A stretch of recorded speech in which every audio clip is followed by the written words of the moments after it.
है दबंग तहलका न्यूज। गरीबों के राशन में निकला कंकाल। टीकमगढ़ की उचित मूल्य दुकान पर हड्डियां मिलने से हड़कंप। टीकमगढ़ मध्य प्रदेश के टीकमगढ़ जिले में सार्वजनिक वितरण प्रणाली (पीडीएस) की गुणवत्ता और निगरानी व्यवस्था पर गंभीर सवाल खड़े करने वाला मामला सामने आया है। जिले की नन्ही टेहरी स्थित उचित मूल्य दुकान पर गरीबों को वितरित किए जाने वाले गेहूं की बोरी से कथित रूप से जानवर के सिर और पैर की हड्डियां मिलने के बाद क्षेत्र में हड़कंप मच गया। घटना के बाद हितग्राहियों ने राशन लेने से साफ इनकार कर दिया और मामले की उच्च स्तरीय जांच की मांग उठने लगी। जानकारी के अनुसार ग्राम लक्ष्मणपुरा की उचित मूल्य दुकान बंद होने के कारण वहां के हितग्राहियों को अस्थायी रूप से नन्ही टेहरी की दुकान से राशन वितरित किया जा रहा था।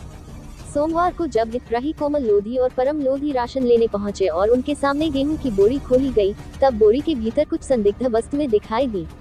पहले तो लोगों को विश्वास नहीं हुआ, लेकिन जब पूरी बोरी खाली कराई गई तो गेहूं के बीच कथित रूप से किसी जानवर के सिर और पैरों की हड्डियां मिली।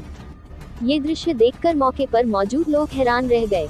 गरीब परिवारों के लिए मिलने वाले राशन में इस तरह की सामग्री मिलने से लोगों में भारी नाराजगी फैल गई। ग्रामीणों का कहना है कि यह केवल लापरवाही नहीं बल्कि खाद्यान्न की गुणवत्ता जांच और भंडारण व्यवस्था की गंभीर विफलता है। घटना की खबर फैलते ही बड़ी संख्या में ग्रामीण उचित मूल्य दुकान के बाहर एकत्र हो गए। कई हितग्राहियों ने आशंका जताई कि यदि बोरी की जांच नहीं की जाती तो दूषित अनाज सीधे लोगों के घरों तक पहुंच जाता। ग्रामीणों ने सवाल उठाया कि आखिर इतनी बड़ी मात्रा में अनाज के भंडारण, परिवहन और वितरण के दौरान किसी की नजर इन हड्डियों पर क्यों नहीं पड़ी। मामले की सूचना मिलते ही खाद्य विभाग के अधिकारी मौके पर पहुंचे। अधिकारियों ने प्राथमिक जांच के बाद एहतियातन राशन वितरण तत्काल रोक दिया और उचित मूल्य दुकान को सील कर दिया। साथ ही संबंधित बोरी और राशन के नमूनों को जांच के लिए सुरक्षित रखा गया है। विभागीय अधिकारियों ने हितग्राहियों को आश्वस्त किया कि प्रभावित राशन को वापस लिया जाएगा और उसके स्थान पर नया एवं सुरक्षित राशन उपलब्ध कराया जाएगा। घटना ने प्रदेश की सार्वजनिक वितरण प्रणाली की कार्यप्रणाली पर कई सवाल खड़े कर दिए हैं।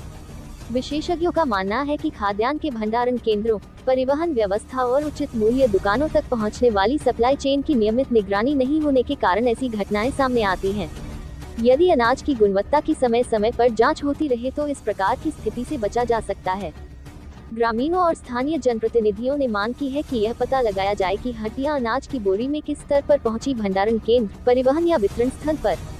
साथ ही दोषी पाए जाने वाले अधिकारियों, कर्मचारियों अथवा एजेंसियों के खिलाफ सख्त कार्रवाई की जाए ताकि भविष्य में गरीबों के राशन के साथ इस प्रकार का खिलवाड़ न हो। फिलहाल खाद्य विभाग ने जांच शुरू कर दी है और रिपोर्ट आने के बाद आगे की कार्रवाई की बात कही है।